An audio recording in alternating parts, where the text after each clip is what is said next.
welcome to Ubercube. We're doing a little interview here. We're going to do the in-betweens. We're at Ubercubeathon Invitational. We've got a few people here that have now walked up, and they didn't even realize they just became part of the conversation. So I've got some people I'm going to pass around. We're doing this on an iPhone through a cool app, not our traditional makeup here, but we're going to have some fun. We're going to start out with our last year's champion. That's air quotes. I'm Ben, champion. Ben Champion. Nice to meet you, Ben Champion. Hey, Ben, I got a couple questions for you. One thing, what did you like last year about Ubercubeathon? Well, I play Magic for the Gathering, so it was all the people. What did you not like about Ubercubeathon last year? Raw question. Cube with beer. I didn't like the drinking while we were playing. Not a fan of cube with libations? That's why you won, isn't it? Well, it certainly gave me a leg up in some matches. I'll give you that. Okay, now we have figured out the secret sauce to actually 3-0-6-0ing and becoming a champion at an event. You heard it here, folks. Avoid the bar. All right, we got another friend here that he's also. Are you going for the top 8 here? Introduce yourself. Hey, Anthony, what's up? It's Chill. I am definitely not going to top 8. I'm shooting for bottom 8, and I think that's an achievable goal. Let's take a pause here and talk about what we're really doing this for. Right now, at our current state, we have filled up the complete back of my Gladiator all the way to the back. The thing is packed like a jigsaw puzzle, full of donation items that we're about to drop off at the food bank. The reason why we're doing this Ubercubeathon Invitational is to help out the city of Knightdale's food bank they're under distress. They're a completely volunteer workforce, a nonprofit. Nobody's getting paid. I guess that kind of folds into the word volunteer. They're just trying to do right by their community, and they are super hype about us doing a drop-off here soon. What do you think about Cube being a little bit more than just playing the game sometimes? What did you bring? So I brought 600 toothbrushes and some extra food, toothpaste, floss, that kind of thing. I think that, we play this game because we like competition and we like hanging out with people. We like chit-chatting about a shared space. Which is community building at its base. I think it's really important for us to remember that without the community, we don't have a game. Yeah, Anthony, I think it's really admirable. We were just talking about it at breakfast. Ben and I were just talking about breakfast this morning, right? You, Anthony, are a community builder, and your forward thinking, just your energy to turn what is just a bunch of friends come together to play Magic on the weekend. Turned it into something that is actually at least a little bit beneficial, right? It's not just a self-serving event. So it's a really admirable quality. A lot of people would not have done what you did, Anthony. So I'm just really thankful to, one, be here with y'all, but two, really look up to kind of that community building and giving of yourself that you've kind of built with your family and your friends and your people here at Knightdale. So that's really admirable. So thank you for letting me and everyone else here be a part of this. And thank you. We didn't build it alone. I've got my other compatriot here. He's got a few words here about what we're doing. Yeah, so I think really beautiful words from Jonathan, a.k.a. Chill. Thank you very much for that. We're just trying to, give back. We're trying to take the wonderful elements of Cube and the Magic community and put that into something that, like you say, we can give back. We've got a truck full. I don't know how we managed to fit all that in Anthony's truck of wonderful donations from all of our players that are gonna come and hang out with us today, and we're gonna make a donation to the Knightdale Food Bank. We're gonna do a raffle, and all the proceeds are gonna go to the food bank. And it's just a great time, and getting everyone to the great state of North Carolina. The weather's beautiful, and it's gonna be a great weekend. And we're about to enter the battlefield. This is, we'll see how happy they are after we start, slinging some packs here. Yeah. But we're going to step out for now, and we'll reach out to you a little bit later with a few more guests as we get the interviews moving along. Thanks for listening. Talk about the weather. So the drafts are underway right now. Round 1 has fired off at Ubercubeathon Invitational. 2026, baby. Stu and I are debating on what's the greatest 80s song of all time. I'm definitely telling him it's Your Love by the Outfield. He is saying It's Head Over Heels by Tears for Fears. It's not even close, and this has come up because the song is actually playing right now while our first draft is firing. So we got 30 players, everyone's having a good time. It's going to be a blast.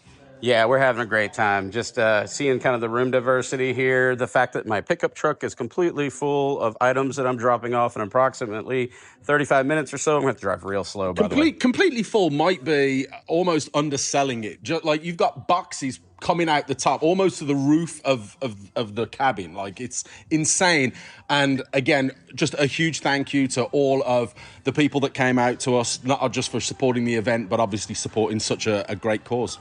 Yeah, you wouldn't even think of the things that people need. If this sounds like one of those telecall type things, it kind of is. But I encourage all people who like to organize Cube events, and many of them are, like shout out to Scott Mertz, Cube for a Cause, and our friend Lincoln, that's always doing Capital Cube Championship. They have went out of their way to make sure that Cube can be something a little greater. An example of things that you wouldn't think of that people need are like canned good items with a pop top. Not everybody has the ability to have a can opener. These things that we take for granted in life sometimes. Yep. We got a good friend of ours, shout out to our friend Ben, who has brought us 500 toothbrushes, 500 toothpastes, and 500 dental flosses. Mm-hmm. These are things that not everybody has. So while we're jamming some Cube, we're actually staring at the back of my truck in a little bit of awe here. This is good stuff. I'm excited to take this to Nightdale Food Bank. They're excited to have us. We're going to interview some of the people here playing Cube. I just wanted to share this experience with our listeners as we do it. Other than that, we'll be back for the updates on the rounds. They're currently drafted. Happy cubing. All right, so we're past round one. We've got a few participants here. They're going to introduce themselves. We're going to talk about the cubes they did and the charities they have supported. So we're going to start out with introduce yourself. Hi, I'm Nathan Shoup, and I drafted the Saltai Cube in round one. How'd that go for you? 1-2. Drafted like Saltai, Flyer, Value, mid-range. It went fine. It's about average for that deck, I think, that I built, so 1-2 is not bad. Any advice you'd give the designer? No, not really, because I love that cube so much, and I love the environment so much. I think Sandwich does a great job at it, and I'd love to play it again. He's actually put that one in for CubeCon 2026, so we'll have to see how that goes. I'd love to play it there, too. All right, next up, we have another Ubercubeathon Invitational participant that's helped actually raise money for the local Nightdale charity. And who do we have here? My name's Kirby, and I played Uberbear's Artifact Cube and went for I heard that cube was terrible. What do you think? It was all right. Yeah. There's some decent includes and whatnot, but no, I had a ball with it. Only advice I would say, be careful about Agatha's Soul Cauldron. I did steal a game off the back of that and Walking Ballista, so it is very powerful card still with not much interaction. Fair enough. Agatha's Soul Cauldron, you heard it here, folks. Powerful magic card.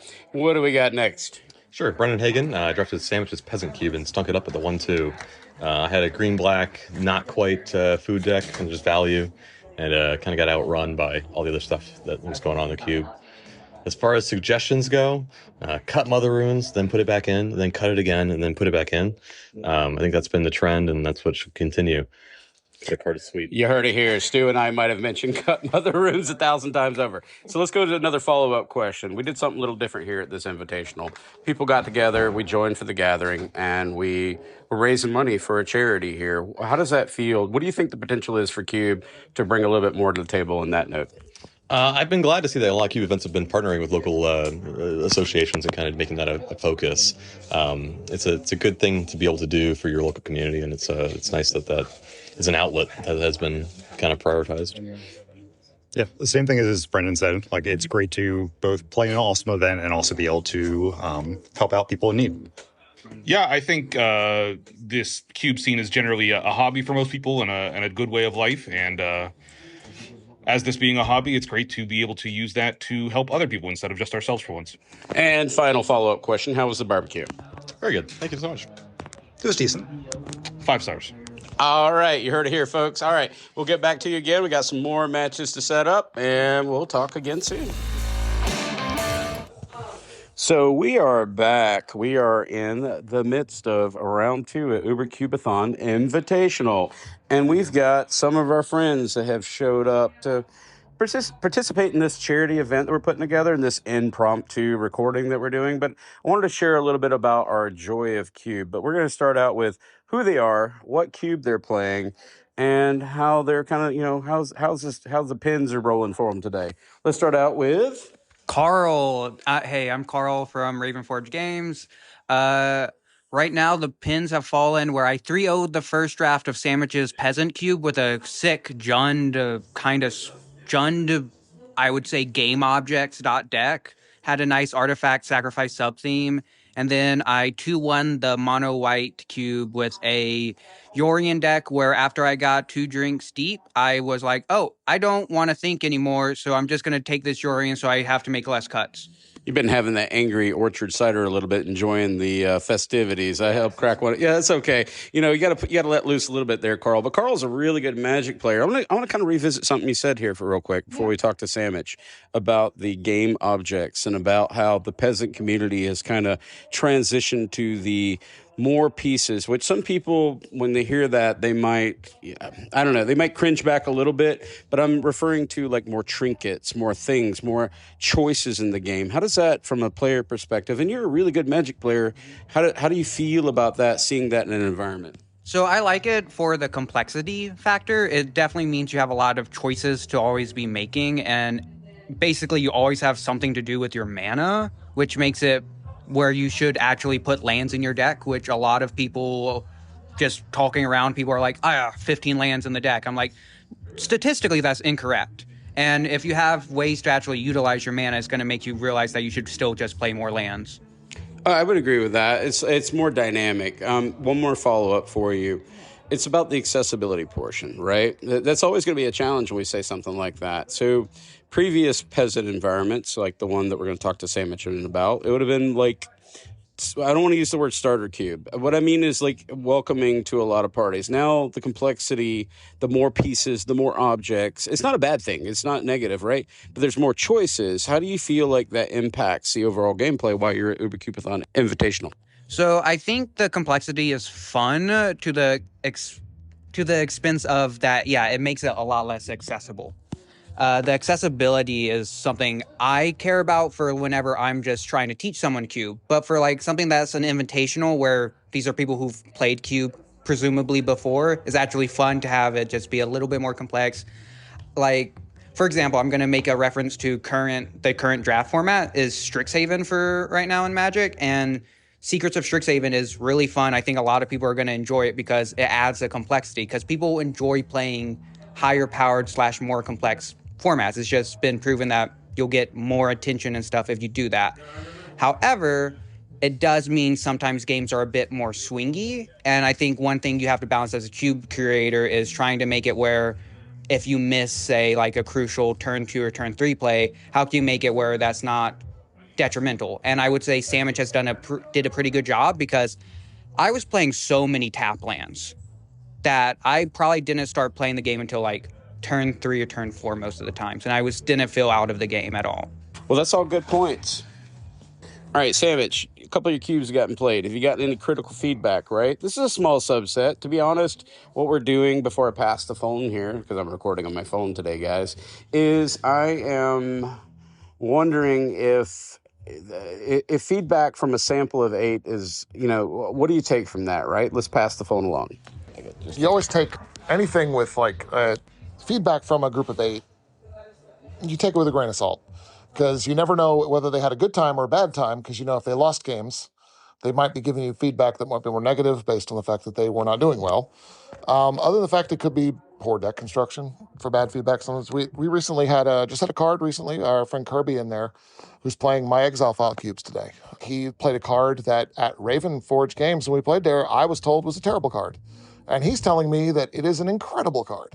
So now I have two sides of the pendulum. It's like, so I don't know where it actually lands, but it's helpful to hear that. And I know Kirby's a very good Magic player, so it's like to hear that. I got to see his deck in context, and that card works really well in the deck he built. But I did not get to see the deck that I was told it was bad. And I think they were playing much more clunky deck. It's a game called Aligned Heart, a card called Aligned Heart. It's got Flurry, just a 3-mana white enchantment with Flurry. He was just producing an army of monks with it. And I thought, that's wonderful. That's what I envisioned people doing. I envisioned people cantripping into more spells, into doing more things with it. So that's what I was trying to do. And the feedback on the trinkets for the Peasant Cube, just as Carl just said, I think is great. That I love that because I love that complexity in that cube, and that's why I like being able to take as many game options as you can in a game currently. Yeah, and your Sandwiches Peasant Cube, which I'll include in the show notes, has traveled, far at this point. So back to something Carl had said is your audience tends to be in franchise players at this point. While it is welcoming and there are decks that you can find said within, right? You can dig and you can find a Flyers deck in your typical beatdown deck, right? And Boros. So that's still present. But I do enjoy the fact that the peasant community has ratcheted up just a hair, right? A little bit more pieces, as Carl stated, in order to kind of push the envelope on what gameplay can look like. Well, let's kind of close this one out. We're going to go back. We're moving towards our final of our subset of two. So something interesting we're doing here at Ubercubeathon that's a little different. We're gonna tell the audience a little weird. We're doing something weird. So we got a top 8, right? And that's going to be kind of a legacy cube, but we're also doing a bottom 8 that we're going to talk about that has also prizes because all this has been for charity. So bottom 8 is going to be playing our dumpster fire project, and we're going to have some middle cubes. So we're doing 3 rounds. It can be a little grindy. We're all kind of popping coffee here. I've been up since 2 a.m., doing the food preparation and food banks and all that. But this has been a highly, highly rewarding day. Real quick, I want to do a tie-off. I want to ask the two of you, specifically Carl, Raven Forge Game does a lot of charity activities. What do you think about Cube in terms of charity and how other designers and or event coordinators could kind of look at this as a model, or at least, a version that makes it so that it works out for them? So I think one of Cube's greatest selling points is to just sit down and play in the cube. You have literally no entry. Like, you have no reason for it to cost any money. You're not keeping any cards. You're not doing anything like that. So aside from prizes, there's no reason to have an entry fee. And the nice thing about that is, well, these are Magic players. They're franchise players. They probably are going to have a fun day out. Might as well do something nice with it. Spend the money that you're going to spend to do, say, play a draft or something, or rent out a space to play in. Use that money instead to donate to charity or something. It's a nice little community building, I would say. To just do anything for charity is nice. And to Sandwich, let's do a little bit of the charity experience. This is something we've done that's a little different this time.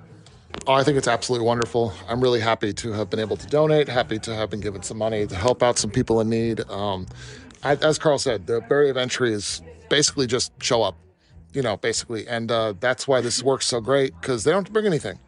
Except the donations, of course, kind of thing. But other than that, it's just a fun day. You get to hang out with a whole bunch of people who are all, like you said, franchise players who just know exactly what they're getting into, and everyone's just having a good time. All right, we're going to move over to our next subset, but this is Uber Bear Out. This has been a great outing, and we're going to continue this little live feed from Ubercube Invitational 2026. Hey, this is Anthony again, back from Ubercube Invitational. And what we have now is we want to talk to our first Ubercubeathon in the Wayback Machine champion, Tyler. What I would like for Tyler to talk about is his experience at all the different events and kind of just give an overview of what it's like to have a grassroots event. Just talk about your experience and what we've done today. Just have at it. I'm going to let you get just free reign. No questions. Just go. Take the phone over to your... All right. Well, I am a huge proponent of the grassroots scene in everything I do. Magic is one of my main games, but Super Smash Bros. Melee is another one of those games. And it was funny because I was talking to my buddy Patrick, who I used to play Smash Bros. With in Chapel Hill when we went there together. And he was talking about how there's a huge overlap between Melee people and Cube people. Yeah. Not just Magic, but specifically with Cube. And I think it's part of this culture where we love curated, high-intensity gameplay and don't want to pay for it also. That's fair. And I love it. I think the venue you guys got was beautiful. I think the people that you invited out are all so nice. I haven't had a bad interaction all day. The food was tremendously good. Couldn't have asked for more. I loved it. This is a great day. Tell us about the decks you built. The decks I built. So I got put into Sandwich's Peasant. It's not Pauper, it's Peasant. And he said there were some really good artifact synergies without there being a lot of artifact cards. And then I pack one, pick one, this cool enabler where he's this red 2-drop where you sack artifacts and make these 3/1 hasters. And then as picks 2 through 6 circle to me, it was really weird where there was literally only one red card in the second, third, and fourth pack. So even though I wasn't super tied to those cards, I felt like I had a really good angle of cutting off the aggro route and cornering red by discouraging everybody from going into it. And then I got rewarded with like a pick 5 monstrous rage, and that was sick. So I built this really low to the ground, super aggro, red and black deck because I had speculated on some dual lands, and that really paid off for me. Turned out great, but I got really outvalued by this Jund player who was going this amazing sacrifice deck route and had like Chrysalis and like 4 different guys who would drain you if they sacrificed guys, and I just got outvalued. So it was a fun 2-1 there. Second draft was mono white, and my number 1 played deck on Arena to get my dailies done is this Adeline Brawl Savannah Lions tribal deck. And I was trying to recreate that in the cube. And I picked up 11 1-drops. My curve topped out at 4 3-drops. I was playing 14 or 15 lands. I was waffling in between. But, I just got magicked out. I had 3 different games in my sets where I drew 9 lands, and it happens, it's just magic.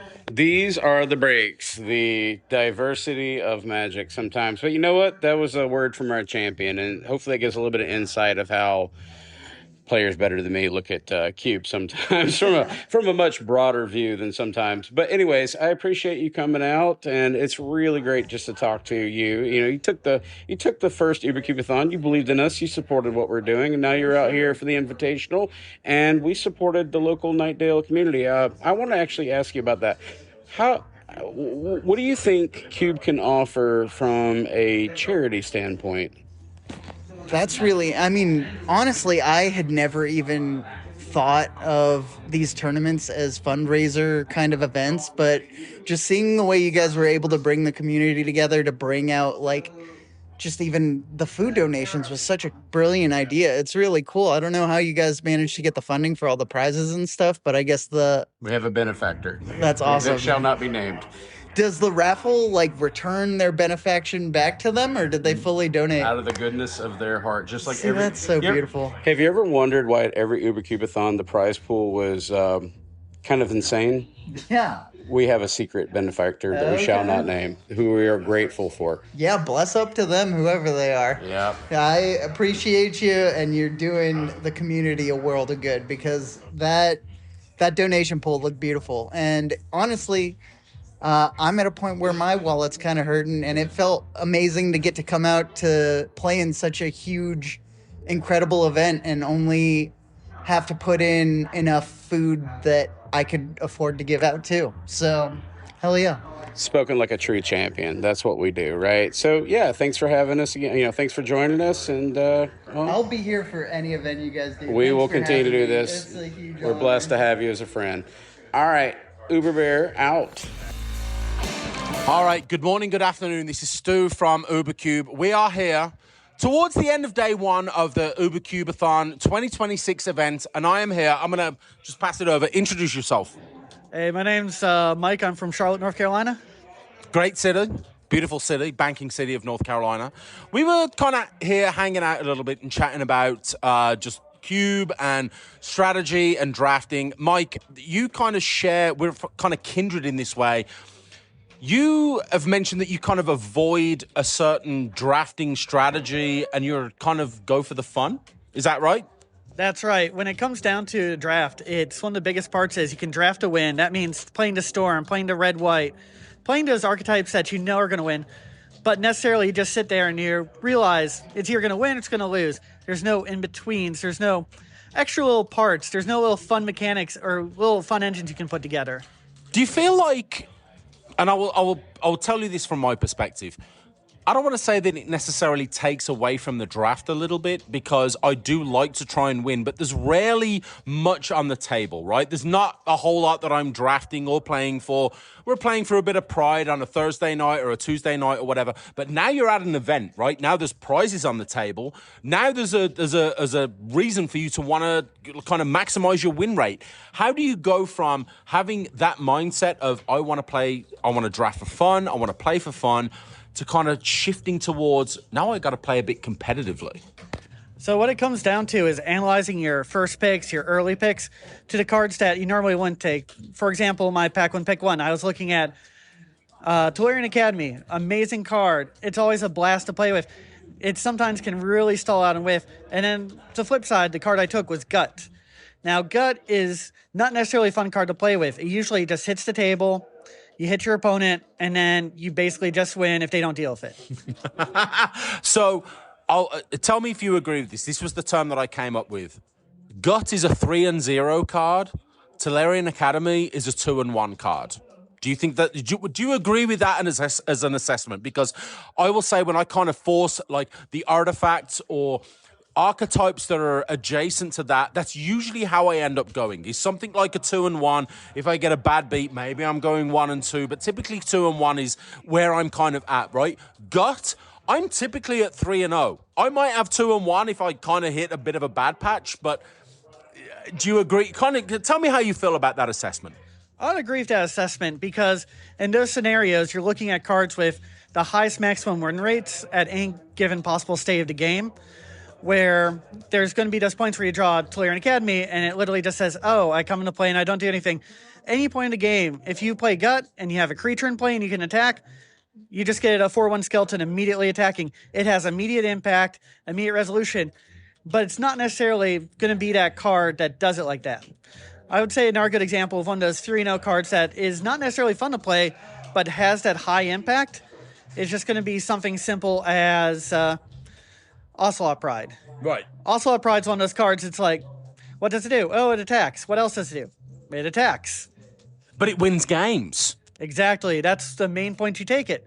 You don't take Ocelot Pride because you're like, oh, I'm going to come up with some token synergy and I'm going to make millions of these tokens. You take Ocelot Pride because you realize, oh, I'm just going to make a caddy every turn and I'm going to overwhelm you and then sacrifice them to do some silly effects.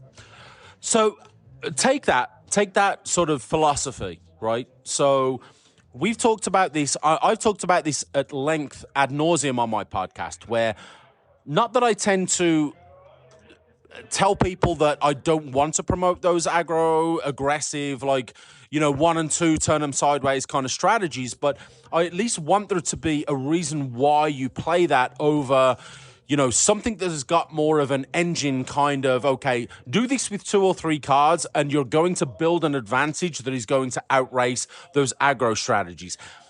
Of the cubes that you've played tonight, do you feel like it has been just a prevalent win strategy to just draft those aggro strategies, or do you feel like the cards that you've seen have geared you towards, okay, I feel like I can draft those engine kind of combo-y kind of decks and give myself a similar kind of win rate? So the first 2 cubes I played tonight, neither of them had that kind of deck in it. They still had aggro, they still had white, but they weren't tuned in that way. They were tuned that they would play still to their advantage with numbers, still play with a tune to the advantage that, oh, we're going to make some creatures attack in, but never felt oppressive, never felt overwhelming. Red deck wins didn't feel like that. The red had other strategies it wanted to do, from playing from the graveyard to artifact synergies. It didn't feel oppressive. I think one of the best examples overall of cube strategy where going wrong is Magic Online. Magic Arena came out of their cube, and they proved by the numbers that everybody just forced red-white. Because Boros is ridiculous, right? It's too overpowered. Exactly. They did not try to tune it out. They just put all the most powerful Boros cards in it, and everybody's like, oh, I just take a Johnny, I just take Ocelot Pride, I just take Gut. So let's focus on that for a second, right? Because I will agree 100% the numbers, and I know that Caleb Gannon came out with a video that basically said, if you're drafting that Magic Arena Vintage Cube, and even if you're drafting the Magic Online Vintage Cube, you are so heavily incentivized to draft Boros to win, to maximize your win rate, that it's almost, I don't want to say it's unfair to the other archetypes, but that's by clear the strongest strategy, right? But something else that was interesting to me is he said that might be the strongest strategy. However, because blue is so oversaturated with the best cards, that now you've got this dichotomy between, do I draft red-white, which is the best deck? Do I draft blue, which has the best cards? Or do I draft green, maybe black, which has some decent-ish supporting cards, but they're weaker. They're so far kind of down the power level, down the power band, that I'm not giving myself the best chance to win. So I don't know. Tell me as a drafter, right? So it sounds like you've got enough experience with all of those. How do you kind of balance that between taking the best deck of the red-white, the most saturated of the blue, and then maybe the like lower power but the least like saturated from the draft as the black-green, and kind of formulate a winning deck? From there, it's just figuring out how the table's moving and figuring out how you play as a player. That's the biggest part. Figuring out your own personal play style is the way most people cube. And cubing is a great way to break your personal play style and evolve yourself as a player. What's your personal, like, give me your best, like, you can sit down, I'm going to say, right, you've got your ideal draft in front of you. The best cards for your archetype, your ideal archetype, is being passed to you. Build your ideal archetype for me right now. I'm a mid-range toolbox player. I like coming up with interesting ways to play the game. I'm big on ramp. I'm big on card interaction. I'm big on stabilization. Okay, so you want interactive games. You want where there's stuff going on between the two. There's the stack battles happening, and there's creatures on, but it's not just like, swingy, swing, and someone wins quickly, right? Is that... Exactly. Those are my favorite kind of games as a Magic player who's played all these years, and... there's going to be those games where the blue player goes and they combo out on turn 3 and the game's just over. Or somebody plays Flash, puts a Woodfall Primus into play, blows up your 2 lands, and the game might as well just be over right then and there. I love Flash. I love Reanimate. I love those kind of very glass cannon-y decks. They're kind of it's probably a 1-2, but if I get a 2-1, I'm pretty happy about it, right? You're never mad to go 2-1 with a Reanimate or one of those glass cannon decks, right? Never. So, in that case, given all the decks, the cubes that you've seen throughout the whole of the event, and we're literally like, okay, I'm gonna for whoever's listening, it's 20 to 8. We've been going for about 10 hours or so. Just give us your overall, as what is obviously the perspective of someone that's a pretty experienced Magic player that knows a heck of a lot better than I do. Tell us just your overall opinion, the cubes that you've seen, the archetypes that you've seen, how much fun that you've had. I've had a blast. I think it's one of the best parts about modern cube design, especially in the creator communities, is coming up with ways to balance out these. Of course, you're going to have vintage cubes, high power cubes that are going to have these classic I win by like turn 4 strategies. But having these mid-power range cubes, just being able to do silly stuff, from playing from exile, from having it all space-themed, to just playing with just simple back-to-the-basics Magic, or just even themed on the art. It's really interesting, and it's great to see how far we've come as designers to let's put the most powerful cards to, hey, let's tone it down to create a healthier draft environment. I love it. Well, all right, this is Stu. This is Mike. At Ubercubeathon 2026. Thank you for listening, and happy cubing. Welcome to Ubercube. This is your host, Anthony Adams, a.k.a. Uber Bear, and I'm joined today by... Stu. Good morning. Happy Sunday. It's the second day of Ubercubeathon 2026. We're sitting outside, so time frames are going to be a little weird. This is going to be a compilation episode that we're going to post-assemble, but this is Ubercubeathon Invitational. We've gotten through the main event where our winners have been crowned for the various events we had. Top 8 winner was our good friend Elliot, and Sam's Read the card explains the card. I had to think about that for a second. He changes those names quite often, Sam, but I'm getting the hang of it now. But it was a powerful deck. I'll be uploading those. Top 8 was beautiful. And then we had our good friend Shoop. What we did a little interesting this year was some formatting. So we actually had 3 rounds in a single day, which could be a long day. We wrapped up around 10:30 on the Saturday. But what we did is a top 8, a bottom 8, and then we did middle version. So everybody of the 30 players, we had it scoped out for 32, did get a chance to play multiple cubes. The bottom cube was the Dumpster Fire project, which we did as a group project where 10 different designers, and many of them had never designed a cube before, basically gave us their draft chaff, right? Anything under $2, mythic rares, etc. We have since cleaned that cube up, myself and Sandwich, but what we did is we put together a bottom 8. So the bottom 8 prize was an absolutely just stunning Tybalt that had been pencil drawn by my sister-in-law and donated to us, which we put in a beautiful frame. I mean, this art is sick. I will upload that to all the socials and the Ubercube Discord, but it has been one heck of a day. We also have sitting next to us is our good friend, Greg. Greg, what was it like just playing Cube for charity and hanging out with people? We hadn't seen you in a long time. Yeah, it was great. It was great to get back in. It's been, I think at this point, a couple of years since I played Magic. So it's nice to come back out. Cube is, of course, a pretty tough format, but I got into some of the... I would say I got to play the Fem Cube yesterday, which is pretty straightforward, and had a good time playing that. Even won one match, surprisingly, after being very rusty, but I drafted a nice Aristocrats deck and got at least one win in there, and then I got to play the Dumpster Fire Cube and played mono red but slow is what I called my deck. So, but I somehow made it to the finals before I finally lost. But it was a great time.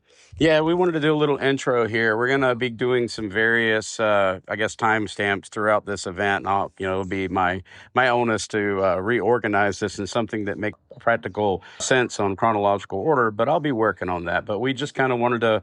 We're taking a big breath here. We've got a corner. We're sitting down. If you notice, our mic quality is a little different because we're outside in the beautiful North Carolina weather, and we're going to continue the festivities for this Sunday. Other than that, this is move forward with our episode, Uber Bear Out.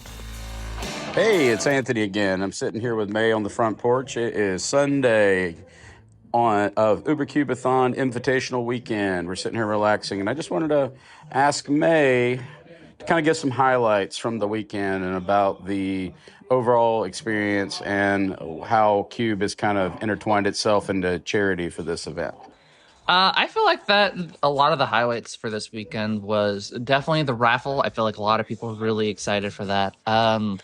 Another really good highlight was just that I feel like some of the big highlights for the weekend was when we all got to sit down and near the end of the drafts where everybody was just kind of tired and just kind of vibe out for a little bit. Another good highlight was just seeing how people were really, really excited for drafting the miscellaneous cubes and getting to see which people topped. And I like seeing what people are coming up with, and I got at least an opportunity to float around the room and see what people were building and playing. And as a curator, it makes my day. Also, you and I got to just kind of sit down because sometimes, with every Cube event, the rooms can get a little loud and a little spaced. And May and I found a nice little location down by a dried up brook where we spent our time kind of, defragging, if you will. That's been part of this weekend, is to keep it chill, right? The intensity level of this event has been 3 out of 10, right? There's no, it's a different type of winning when you're doing it for the purpose we did. People were bringing out giant bags of rice and baby diapers and all that. The stakes couldn't have gotten any lower, and the friendship couldn't have gotten any higher. I'm really proud of everybody with the amount of things that we've donated, and over $900 given to charity. That was a big win. And yeah, that kind of really sums up the weekend. We'll keep kind of doing more interviews. Stu, you got anything to add since you're standing here too? I think just to reflect on what you guys have said and the wonderful contribution that we've been able to make to a great cause after this event, and to be able to get all of our friends together, people that we love, people that are important to us in our community, to be able to get together, hang out, play some games. It just really is a wonderful time, a great weekend, and I'm excited to do the next one. Yep. So we're going to continue doing these little micro interviews throughout the day. It's going to be a compilation episode. Please excuse the audio. I am doing this from my iPhone on a lovely front porch here while people in there currently drafting. Uber Bear out. Hey, it's Anthony again. We're doing some more of our little follow-up post interviews. We're on day Sunday of Ubercubeathon Invitational, and we're sitting around on a kind of lovely little overcast Sunday, but the little rain goes a long way here in North Carolina right now. Sitting with my buddy Thomas, and we want to kind of talk about the experience. Let's kind of pose this way. Talk about some of the cubes you played, and also some of the raffles you did for charity, and what it was like to be a part of a charity event. First cube was Chrome Wars, then Mono White. Then we played the top 8 on Sam's cube. The raffles, I was fortunate. I will say that definitely went my way there. Raffled off the Avon Secret Lair. I got that. But I mean, overall, the event's been good so far. Food was good. Anthony did a pretty good job with his barbecue. Thank you.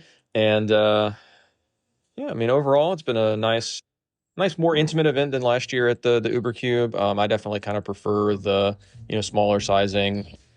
Just know more of the people that are in the event, but it's been good. We had a good crowd. 30, I think, was the number. A couple people flaked out on us at the end.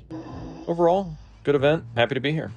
Let me ask you a question. This is going to be more leaning towards the draft. You oftentimes, at least in our group, you play really well. You win often. You're a good Magic player. And then when you get these organized events like we did Raven Fest at Raven Forge Games, we also did last year's Ubercubeathon, and this one in particular, you oftentimes end up at the top 8 level of the table. I mean, not always claiming the championship, but you do sit at the big table quite often. It's more of a draft advice thing. Is there anything that you can share about tips and tricks of how you get there? Where are the decisions being made for you? I mean, a lot of it depends on how familiar you are with the cube that you are drafting. I feel that it is generally preferable in cubes where you are less familiar with what is going on to try to err on the side of being more proactive. That doesn't necessarily mean, having like I have to draft like a red-white aggro deck or something, but trying to just bias towards, more assertive decks generally. Some of the sort of synergy-based decks in most cubes are things that you pick up on multiple drafts when you get more familiar with exactly what are the cards that you're going to be able to play and what are the things you can expect to come around as far as how good are these synergy pieces broadly in other people's decks. Is this a card that's like sort of narrowly for one particular archetype, or is this something that is more broadly applicable to like 3 or 4 decks and it's not coming back? So in the Chrome Wars was a cube I hadn't drafted before. And in part for that reason, I did sort of, bias towards what I would call, sort of a red-green sort of stompier style deck. That and I drew pretty well as far as like, I don't think that my deck was particularly excellent, but I think I just drew, kind of well in that one. But that's, I would say, is my sort of just default base assumption on a cube that you don't really know what's going on is try to be more assertive rather than erring for, the tricksy blue cards, which, is definitely my personal proclivity when I know more about what's going on, but that is just in the dark. It's always nice to hear from someone that Thomas here is a really great Magic player. He might not consider himself that, but he is a well-known in the kind of the Raleigh RTP area as being a very solid Magic player. And it's always interesting to get the insight, right, whenever you're sitting down. And it also applies to people who own cubes, because these are the individuals that will be piloting a lot of your cubes and how they evaluate them. So sometimes picking the brain of the players that are chasing this energy, or the players that are being proactive, or the ones that are leaning towards the staples vintage cube, even if you're not running a vintage cube, say you're running a peasant cube, and they take all the pieces and parts that they're just used to. It's always nice to kind of pick their brain. But that's a great little small little interview we have here. We're going to kind of do some more relaxing. We'll have some more interviews coming up soon, but Uber Bear out. Hey, it's Uber Bear again. We're on a day, I guess we'll call it day 3, but technically day 2 minus the 0. We're talking to our good friend, Brian, who brought the Chrome Wars to Ubercubeathon Invitational. I'm going to hand this one over to Stu so we can do a little bit of interviewing. All right, hey, this is Stu. We're here at Ubercubeathon 2026. We're doing some technical troubleshooting with Anthony, but we're here with Brian. Hello, how's it going? Great friend. It's going great. Great friend of the podcast, has been pretty much a stalwart of events that we've had here and been to over the last couple of years. Yeah. And it's great to have you out here to Ubercubeathon. Chrome Wars. Yeah. Tell us about, first of all, just tell us about the cube. So just bear with me here. My brain is fried from all the cubing. The cube itself is heavily inspired by the Edge of Eternity's limited format. It takes into, if anyone's played the Devoid Cube, colorless themes, artifacts. It is Phyrexians, Eldrazi's, Necrons. Uberbears. And it does take heavy influence from Uberbear's Artifact Cube as well. So space battles, defending humanity, soldier tribal against the invaders of the multiverse. Very cool. I like that kind of spacey theme. Gotta be, again, like you say, the Edge of Eternity's really had that like kind of wrapped. So tell us how that cube differs from like the Edge of Eternity's, like just as a limited environment. Gotcha. Well, it does include other races, not necessarily a kindred cube, but it does include otherworldly threats like the Phyrexians, the Eldrazi, the Necrons, and like other actual universe beyond villainous races. Like there's a Cyberman card in there from Doctor Who. There's a lot of space art from Doctor Who Lands or reprints that were in 40K or something like that. There's also some Fallout cards, energy as well, and then there's also a heavy artifact control theme, which is not present, I don't believe, in Edge of Eternities. Very cool. So obviously, again, this is day 2, day 3, day 2/day 3. We'll call it day 2.5. That's perfect of Ubercubeathon 2026. It's been an incredible success. We've had, day 1 was 3 rounds. It was, I will say, one of the most intense, both top 8 and bottom 8 battles that we've seen at any of our events. Just give us your experience. Tell us about, your experience with the cubes, the event overall, and what you've done over the last couple of days. Yeah. Let's see. We'll just start with actually like Morgan Street Food Hall. That was a blast. Getting just random bar cubes out and meeting up with people as they walked into the cube hall. The cube hall. It's now a cube. It is a cube hall now. The food hall. That was a lot of fun. Then we started bright and early on day 1. Day 1 was just, I think it's one of the best night's sleep I had in a while at the end of day 1. I was mentally fried, but it was a lot of fun. I experienced the Fem Cube, which I had great success in. First time playing the... Great cube. I loved it. And I like the changes that Anthony's made to it since I last played it about 2 years ago at CubeCon. Dark Confidant, great card. Who knew? And then I played the Graveyard Shift for the first time, which has been mentioned a few times in this podcast. I had to walk away to facilitate the setup of the Chrome Wars, so I didn't hear like Sandwich's opening spiel. It took me 4 or 5 picks, which is way too long, to realize it is a 3-color cube. And I was like, wow, these colors are very open. What is going on? I was like, why am I getting past such good cards? Nope, it is a Sultai cube. And they're all good cards. It's all good cards. And yeah. It's actually one of the prettiest cubes I've ever seen too. Yeah. And after that, third cube, I was invited to take place, not that I placed in it, but I was invited to take place in the bottom 8 cube for the Dumpster Fire cube, which was actually a blast. That was quite a good time too. So it's funny you mentioned the Dumpster Fire cube. We've all kind of made fun of it over the years, and not to throw any of our local group under the bus. I definitely don't want to do that, but certainly some of the choices of the donations, we'll call them that. Anthony's yelling Dust Elemental over here. But anyway, there was some interesting choices. And I'll remember back when we started that project, it was, let's just see what we can build with donations / ideas / inspiration from all of our group and see what kind of cards that we get to come up with. Anthony and Sandwich basically went in there and just ripped it down to its core elements and built it with better strategy, better design options, and just really refined it to a pretty playable cube. tell us what you liked. Let's start with that. We won't even talk about the dislikes because there's nothing to dislike about it. It's far too good. But just tell us what you liked about it. Well, first, I was pleasantly surprised that when it's a misnomer, it's not really a dumpster fire anymore, at least from what it was. Because when I sat down and opened up a pack, I was like, oh, some of these are really good cards. And like my Scornful Striker, for example, is one that's in my like low to the ground powerful cube that has been dubbed the triple sleeve cube by Chill.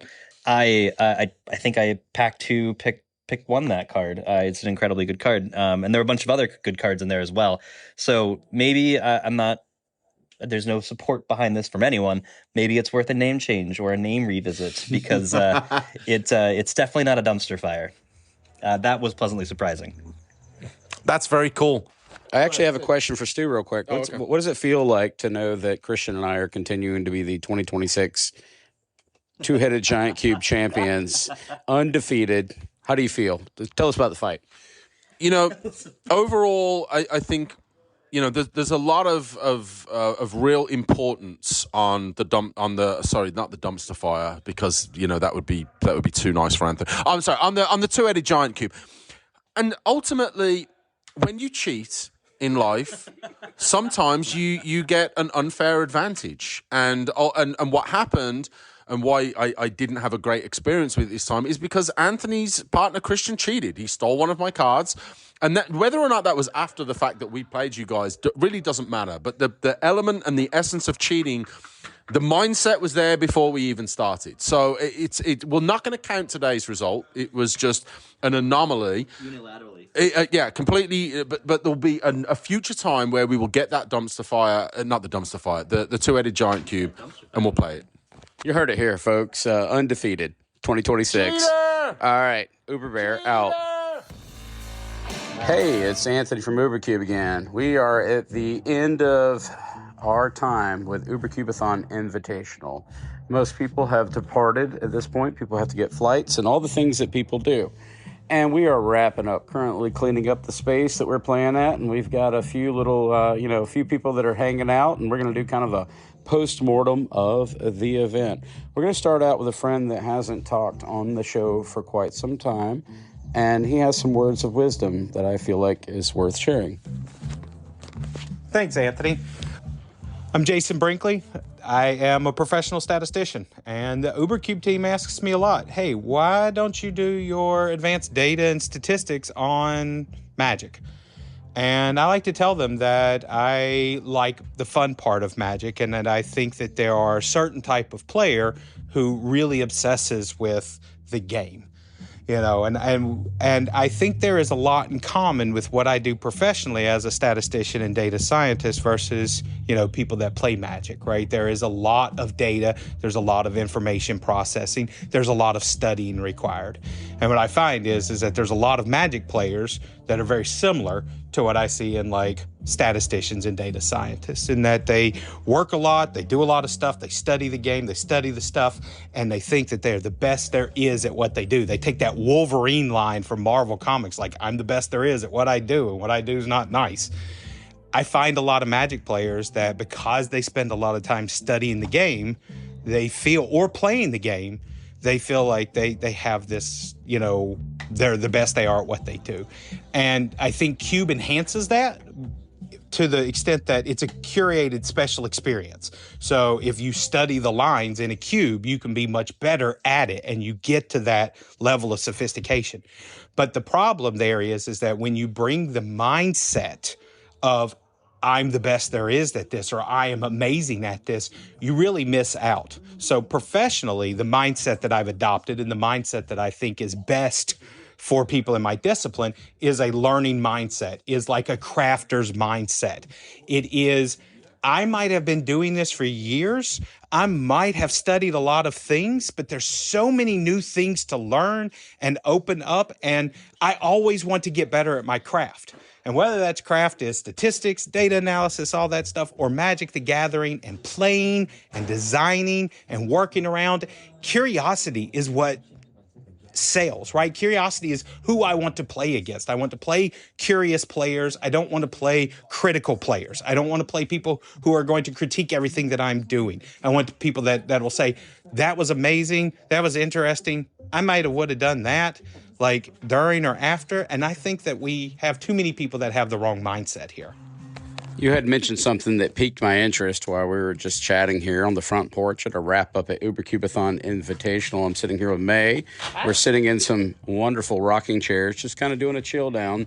And you mentioned something about the idea of specificity versus generalist mindset that I really caught my eye. I'm going to leave the background music playing. I think it's nice, but we're sitting here just kind of on cool down mode. Yeah. What do you feel about the idea of a generalist notion going into Cube? Like no blinders on. You just kind of go in open-eyed, right?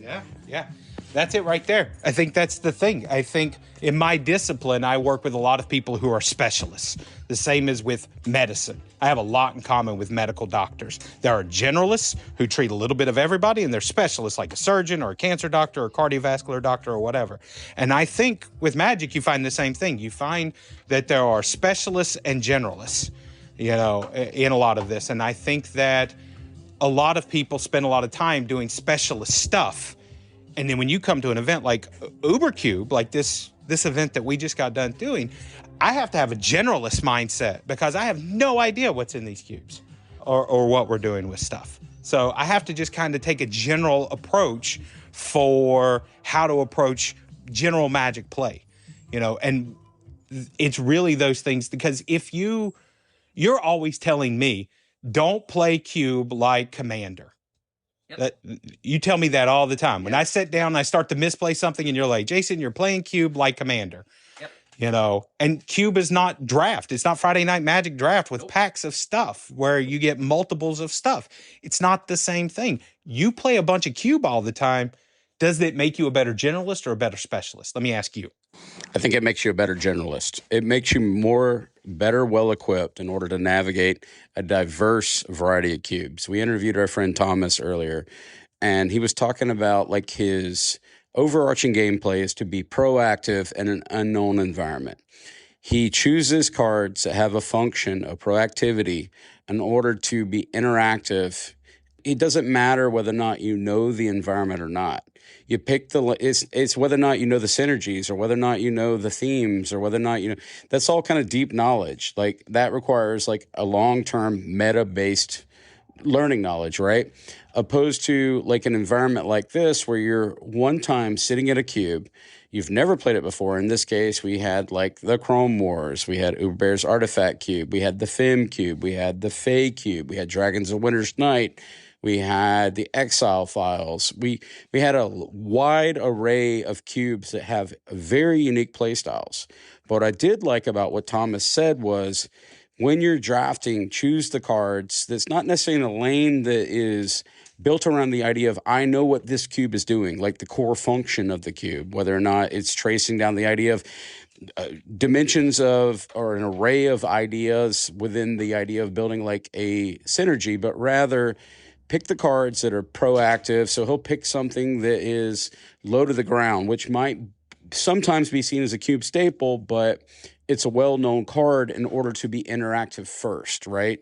Looking at a card like, I don't know, Inquisition of Kozilek, right?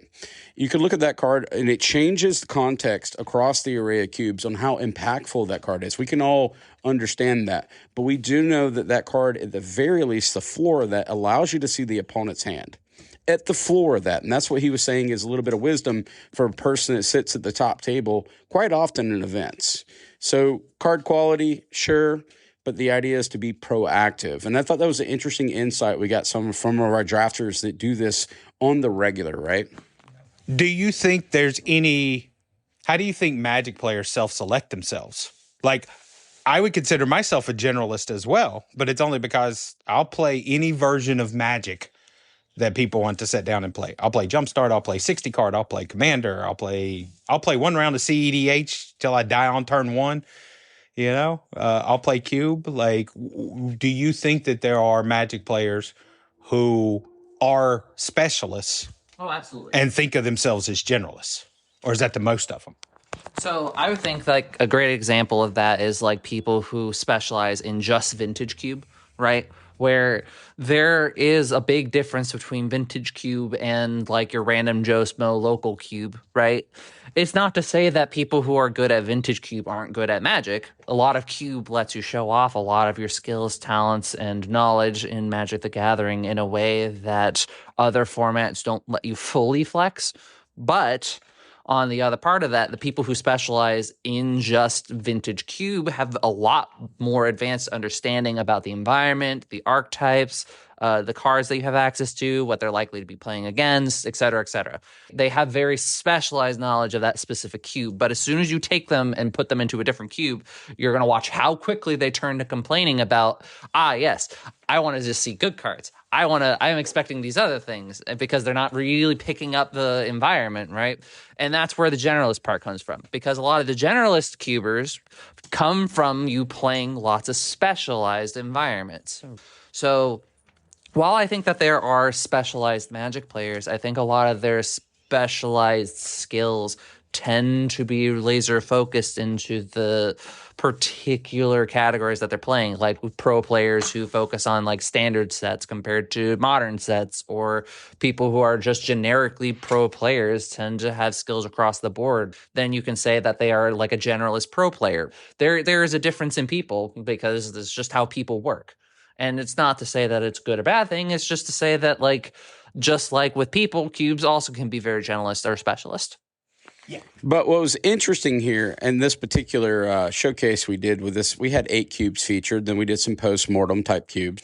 The adaptability of a lot of the individuals that showed up, whether that be Ian or Chill or even Stu or May or our good friend Jason talking or our good friend Brian, anybody that kind of came across these cubes, they came in with an open mind. And the open mind, it wasn't a closed mindset, and it allowed them to venture into cubes because we did full randomization. That's what kind of started this conversation about how we don't follow the path of choosing the cube that you want to play in order to get to the victory or the final table. And choosing the best cards. And choosing the best cards on top of the choosing the best cube that fits you, but rather doing the randomization, which can be not in everybody's wheelhouse. We understand that. But when we do our events, this is the third one we've done, full random. You know what the cube lists are. If you wish to take the time to study these cubes, you're more than welcome to do that.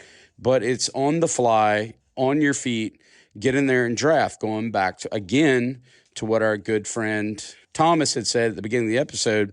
He'll walk into a cube that he's never seen before, doesn't bother looking at the list, seems to find a seat at the top table in whatever event he's in, whether that or format for that matter, modern, standard, whatever, because his plays are choosing the proactive plays. So he doesn't choose the environment. He chooses the card selection in order to be interactive in the early game, play through the game at all points. It's just a different way of looking at it. It creates like this dynamic atmosphere. It's always opening your mind to more things. And that's what I appreciate about organizing these type of events is seeing people who break outside of just the norms of I'm really good at Pauper, I'm really good at Peasant, this is my lane. I love the dynamics of Cube for this reason, and organizing the event as such with the randomization creates this whole new diversity. You see people unlock worlds right in front of them. I think one of the things that May just said was most spectacular I wanted to come back to was May said when players aren't seeing it, they start saying, why aren't you playing with good cards? Mm-hmm. Like, these cards are terrible. And because they're applying specialized knowledge to another specialized location. I think that's the tail, right? That's the tail, right? Yep. That's the tail, is that if you're sitting down and you're playing Cube and you know that I've seen you all create a well-organized, cohesive Cube that works together, and you have players that sit down and start to draft and they're like, what the hell is this? It's trash. Why aren't you playing with good cards? And it's like, these are good cards. You're used to playing with these other cards because you play specialized Magic. Mm-hmm. Yeah, I just thought that was a little bit of insight that we could share. Stu, you got any final parting words as we close out the evening here on the Ubercubeathon Invitational 2026? Besides the fact that Christian and I are the champions in two-headed giant cube, 2 years running. Thoughts? Anthony, I love you. I appreciate you. May, I love you. I appreciate you. And I want to do this again for 2027. I want to continue doing it, regardless of where anything else goes with the podcast or Magic or the world. I feel like this is a great thing that we've done now for the last couple of years, that we're taking the opportunity to use the podcast as well as Magic to give something back, to enjoy some time and fellowship with our friends. And long may it continue. Long may it continue. Well, I hope you guys enjoyed this hodgepodge episode. It's all been live, straight from the floor of Ubercubeathon Invitational. It's just a lot of friends getting together, hanging out for a cause a lot bigger than us. The smiles we put on the face during these donations this week, it speaks more words than we can actually put into a podcast. Well, I hope you guys have enjoyed, and we're going to just go ahead and cut this one short and say the thing we always say here at Ubercube is Happy Cubing!